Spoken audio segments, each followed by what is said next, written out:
I recalled floating above my own body, watching the doctors desperately trying to revive me. Then suddenly, I felt myself being pulled downward into a tunnel of darkness. The air grew thick, hot, and heavy, and I sensed an overwhelming presence of despair. I was dragged into a place filled with screaming and suffering.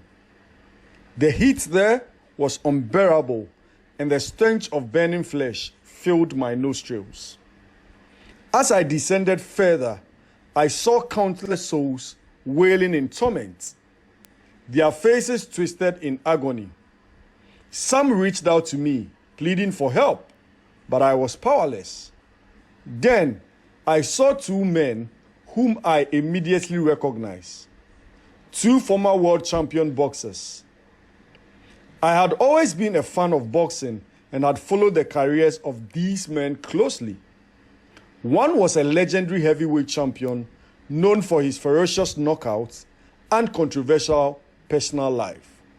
I was shocked because he was one of my favorite people in the boxing world. I shouted, "Why is Ali in hell?" And I heard a small, quiet voice tell me, because he found himself with a religion of darkness instead of Christianity. I wanted to ask further questions, but I was whisked away by the blink of an eye. I came across one other boxer who was a former heavyweight champion, celebrated for his strength, durability, formidable left hand, and relentless pressure fighting style. I tried recalling his name for a long time, but I couldn't, so I asked him for his name. He responded with, "I am Joe Fraser," and in that same instance, he was dragged back into the fire by a demon standing by, as if he was being punished for telling me his name.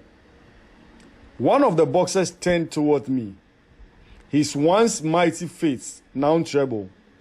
"Tell me," he groaned, "tell them all it is real." As the horrifying vision continued, I suddenly felt a force pulling me away from the abyss. A bright light surrounded me, and I heard a gentle voice saying, "It is not your time." Moments later, I gasped for air and I woke in the hospital bed.